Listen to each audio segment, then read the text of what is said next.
Many popular food and drink companies, synonymous with the established products that they create, produce, and sell, often have a fascinating history behind them.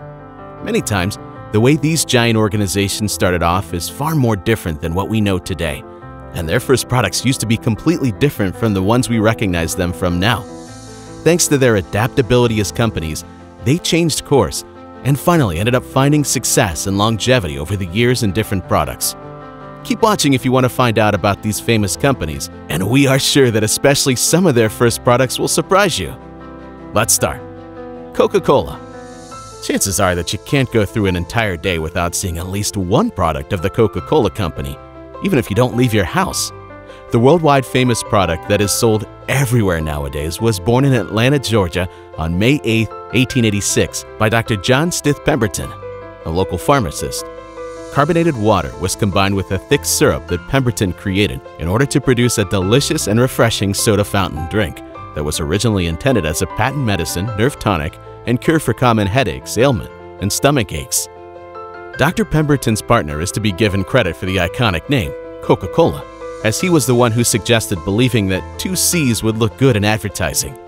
During the first year, though, sales averaged a modest 9 drinks per day. This fact probably made Dr. Pemberton never realize the potential of the beverage he created and led him to gradually sell portions of the business to various partners.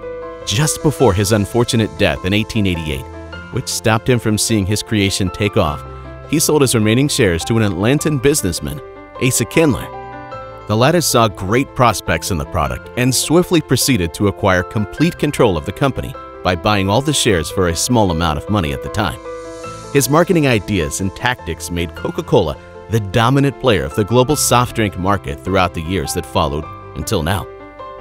The big boost came for the company in the 1930s when Coca-Cola basically created the image associated with Santa Claus through advertising and association with the red color. And for the record, the iconic name Coca-Cola refers to 2 of its original ingredients, cocoa leaves extract, which was basically cocaine extract and continued to be included in the drink until 1905, and cola nuts, a natural source of caffeine. Through the years, the formula changed, obviously for commercial trade reasons, and remains a very well-preserved secret known to only a handful of anonymous employees. This secrecy surrounding the Coca-Cola formula has been successfully used by the company in various marketing ways, as no other company seems to have managed to copy the exact recipe and taste. The drink's huge success has generated many imitators, of course, with many similar recipes and experimental recreations that created a whole classification of soft drinks with the name colas. Coca-Cola is available almost everywhere in the world except for Cuba and North Korea. Kellogg's. In 1876, Dr. John Harvey Kellogg became the general manager of the Battle Creek Sanitarium, which was originally the Western Health Reform Institute, founded by Ellen White. His brother, Will Keith Kellogg, was his partner, and he worked in the sanitarium as the bookkeeper. The place soon became super famous, seeing around 15,000 patients a year, as people from all over the world were swarming there in an effort to seek help concerning their wellness and well-being. Foods served during breakfast at the time were very greasy, heavy on the stomach, and not easy to digest. Since the sanitarium was in particular treating ill people, these foods were even more difficult for them to absorb. Therefore, for many years, the Kellogg brothers were trying to find a way to improve the patient's diet at the Battle Creek, which was mainly vegan-based. Experimentation with more digestible materials finally led them to especially work on wheat-based granola. The 2 brothers gradually invented a method of making crunchy, tasteful flakes after processing grain, and Will Kellogg persuaded his brother to start serving it for breakfast. There is substantial disagreement over who was the actual inventor or even who was involved in the discovery, although it is widely agreed that John Kellogg left a batch of wheat berry dough by accident in the kitchen one night. The next day, he didn't dispose of it, but instead he ran it through food rollers, and he was amazed to observe that the result was delicate flakes. Afterwards, he was able to bake these flakes. This particular meal proved to be very well liked among the patients of the sanitarium. Soon, it became extremely popular, and thousands of patients that had left the sanitarium after their treatment started asking for this flaked wheat to be sent to their homes. Therefore, the flaked granola started being packaged in order to meet the demands of the thousands of mail-order requests. Will Keith Kellogg eventually convinced his brother to give up his rights to the product and he left the sanitarium to bring the corn flakes to the world. He established the Battle Creek Toasted Cornflake Company in 1906. Through direct and inventive advertising for the time and innovative techniques, Will's company improved the quality of the flakes greatly, and the company thrived. Production and marketing of the extremely successful Kellogg's Toasted Corn Flakes was achieved by Will, and by 1909, his business was producing 120,000 cases of cornflakes daily. The name of the company was changed to Kellogg Company in 1922, after the company started producing various other cereals, and not only cornflakes. The name has been kept the same since now. John Kellogg, on the other hand, resented his brother's huge success and filed a lawsuit against Will's company for the right to use the family name. The trial was finally lost after over 1 month of legal battles, since the Michigan Supreme Court ruled in Will Kellogg's opposite favor. Kellogg's products are manufactured and distributed in over 180 countries. The largest factory of the company is located in Greater Manchester in the United Kingdom, which is also the base of its UK headquarters. Heinz Ketchup. Young Henry, back in 1852, started selling his mother's leftover vegetables out of her garden to their neighbors in Pittsburgh at the age of 8 years old. Gradually, Henry J. Heinz started packing food in 1869 with a friend, L. Clarence Noble. There and then, this year, they founded Heinz Noble & Company, and the first product they marketed was horseradish from a recipe that belonged to Anna Heinz, Henry's mother. It was manufactured in the basement of his father's former house, and by the age of 15, Henry began selling horseradish and various other condiments like vinegar, German sauerkraut, and pickles that followed next. The company unfortunately went bankrupt in 1875. The following year, in 1876, Heinz founded another company with his brother John and his cousin Frederick. The company's name was F&J Heinz. They continued experimenting with food and different materials, and finally, in 1876, the famous tomato ketchup was created. By the 1890s, the company was selling more than 60 products, including mincemeat and pepper sauce. These products were examples of a new kind of food, unknown to the American people at the time, which changed the daily consumption habits of millions of U.S. households. There was a problem with these types of new foods that emerged, though. The companies that produced and the retailers that were selling these prepackaged products were usually met with suspicion concerning quality, since the consumers were not used to packaged foods that they could not feel, smell, or taste on the spot. Henry Heinz, though, was a mastermind of marketing and spent a lot of time and money in order to find ways to build his company's reputation. Heinz was soon known for manufacturing safe food for the general public, consumers, and sellers. The company continued to prosper and had significant growth by 1888. This same year, Henry Heinz managed to buy out his partners and renamed the company to H.J. Heinz. The famous slogan, 57 varieties, and Heinz 57 were advertised in 1896 and were inspired by a sign advertising 21 styles of shoes that H.J. Heinz saw while traveling to New York City. The number 57 has no significant meaning and was selected by Henry randomly, even though his company was manufacturing more than 60 products at the time, just because 5 was his lucky number and 7 was his wife's. Heinz Tomato Ketchup is without a doubt one of the most recognized brands in the world, selling products to over 200 countries. In February 2013, Heinz agreed to be purchased by Berkshire Hathaway and the Brazilian investment firm 3G Capital for an astonishing $23 billion. Milton Hershey. Milton S. Hershey finished his training as an apprentice to a Lancaster confectioner in 1873, and immediately after he opened a candy shop in Philadelphia. Unfortunately, his first business attempt failed, so did a second one in Chicago and also a third one in New York. But Hershey didn't give up despite these failures, and he continued to follow his dreams and what he loved. He returned to Pennsylvania, where he founded the Lancaster Caramel Company in 1883, and obviously his first products were caramels, as the name indicates. Hershey was continuously trying to find a suitable recipe for refined milk chocolate candies, which he believed would be the next big thing. In 1896, he built a milk refinery, which was able to produce the results he wanted, and finally the use of fresh milk and caramels proved successful. During a Columbian Expo in Chicago in 1893, Hershey was amazed by the chocolate manufacturing machines that he encountered for the first time in his life. In 1899, he developed the so-called Hershey process. which is less sensitive to milk quality than traditional methods. 1 year later, in 1900, he decided to sell his company for $1 million, equal to $35,176,000 today, and concentrated on chocolate exclusively.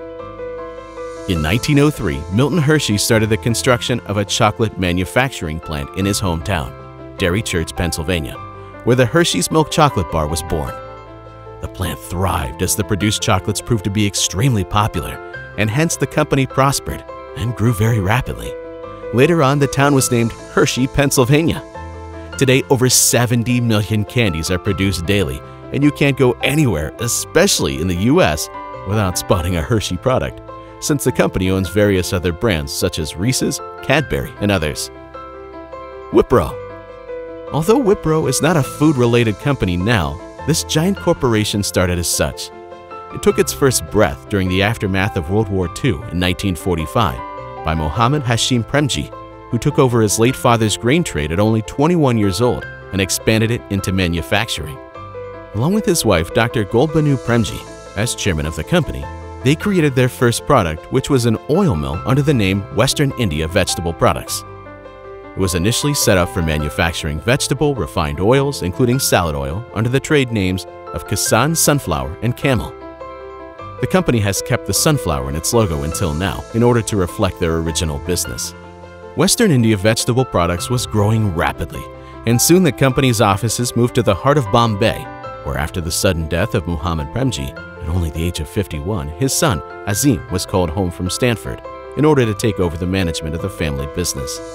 Soon afterwards, in June 1977, the company changed its name to Wipro, and it would no longer be limited by its name and logo. Azim was instrumental in the transformation of Wipro, and within the next few years, he would expand the company from a traditional family business into a diversified, brand-oriented, multi-million global corporation, leaving behind its never-forgettable past as a vegetable oil manufacturer. During the 70s and 80s, the company decided to change its focus towards business opportunities in the IT and computing industry, which was just starting to emerge in India at that point in time. In August 1979, Wipro hired its first Infotech division members, and just 2 months later, the company applied for a license to start the development of mini-computers. Meanwhile, it continued to expand in the consumer products domain with the launch of Rallic, a Tulsi-based family soap, and Wipro Jasmine, a toilet soap. By 1989, only 10 years later, Wipro had already become a corporation with diversified manufacture of computer systems and industrial equipment. As the technology market was swiftly expanding worldwide, the company was diving deeper into IT services and was achieving colossal partnerships with leading technology companies. In 1996, Wipro shifted its base to Bangalore, where the headquarters remain until today. Today, with a global workforce and clientele, Wipro has become one of the largest IT companies in India and is recognized as a key player in the global tech landscape. In 2000, Wipro reached the $1 billion margin. It was listed on the New York Stock Exchange, and as of lately, the company counts over 240,000 employees, with a yearly revenue of around $11 billion and a worldwide presence across 65 countries. Wrigley. Although chewing gum might not count as food, we put it in our mouth and chew it for hours. So in this video, we will consider it as food and tell the story of the company because it is quite interesting and it's worth a while. William Wrigley Jr. went to work for his father's company at age 13 as a soap salesman. While traveling during 1891, he was in Chicago for distribution and had the idea to begin offering baking powder for free with each box of soap as an enticement for potential buyers to purchase soap products. However, the baking powder gained more popularity than the soap itself, leading Wrigley to shift his interest, and a year later, in 1892, he started selling baking powder as a sideline, this time offering chewing gum as an incentive. The latter proved to be more popular than both baking powder and soap, so finally he decided to sell only chewing gum. He continued his tactic, offering dealers and customers free gifts though, which varied depending on the size of the order.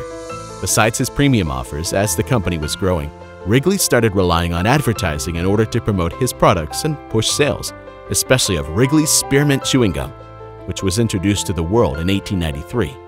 By 1908, sales of the product had already reached $1 million, and 3 years later, in 1911, Wrigley bought the company that was producing his chewing gum and established the William Wrigley Jr. Company.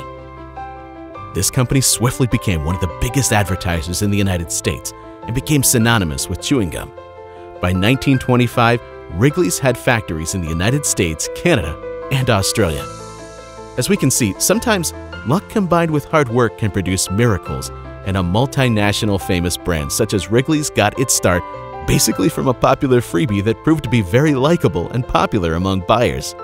Now a subsidiary of Mars Incorporated, along with Mars chocolate bars and other candy products, makes up Mars Wrigley Confectionery, the largest manufacturer and marketer of chewing gum in the world.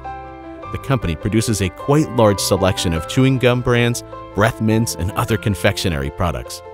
Its worldwide presence and extensive product line have solidified its position as a major player in the confectionery industry.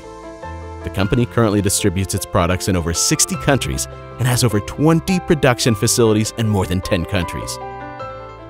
Samsung. We kept Samsung for last, as it is obvious that it is not a company that produces food products and is not related to anything edible in any way. Many of you might be wondering why Samsung is in this video, in this list, but we will let you know in the next few minutes, so keep watching until the end in order to find out. Founded on March 1, 1938 by Lee Byung-chul, the company named Samsung, meaning 3 stars in Korean, initially started as a small trading company in South Korea. It started business in Daegu, Korea, and its first products were dried fish, fruit, and noodles sold around the city and exported to China and its provinces, something which seems unusual for the tech giant we know today. In a post-war era, though, these preserved food items were in high demand due to shortage, and these simple products paved the way for the rise and future global success of Samsung. After the Korean War, Samsung's business expanded into textiles and shortly opened a wool mill, which was the largest in Korea at the time. The main focus of the new business was to concentrate on heavy industrialization, having as its sole purpose the aid of the country in rebuilding itself after the war.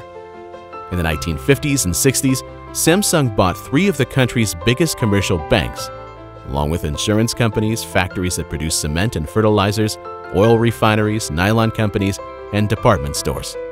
By 1970, the company was covering the full line of textile production from raw materials to the end products, and new companies were founded as investments in heavy chemical and petrochemical industries started to emerge. At the same time, around 1969, Samsung made its first attempt to invest in the electronics industry, and the first items that were manufactured were black and white televisions. Soon after, exports started for home appliances and various products, as the company had already acquired 50% of Korea's semiconductor. During the next decades, Samsung became hugely diversified and expanded rapidly in different businesses like technology, aerospace, electronics, semiconductors, high-polymer chemicals, genetic engineering tools, telecommunications, nanotechnology, and informational services globally. Lee Byung-chul unfortunately died in 1987, and his son, Lee Kun-hee, took over, and under his guidance, the company continued its expansion into the global electronics markets. Despite its success, scandals that wounded the company were brought to light, and many patent infringement suits and bribery cases appeared as well. Fast forward to today, Samsung has become a colossal corporation globally, a world leader in technology and manufacturer of smartphones, TVs, home appliances, semiconductors, and many more. Samsung Electronics alone has assembly plants and sales networks in over 70 countries and around 290,000 employees, and in 2022, the company's earnings were over $40 billion. As you can see, sometimes instead of focusing on one product, the founders of many companies shifted their focus to new and sometimes completely different products than what they first started with. Their adaptation skills, forward thinking, hard work ethic, along with a dose of luck most of the times, and followed by good timing of course, were exploited and capitalized successfully, leading to famous products and companies that remain on the top of the world until today. Thank you for watching till the end. And if you like this video, please like, comment, and subscribe to support our channel, and stay tuned for more content every week.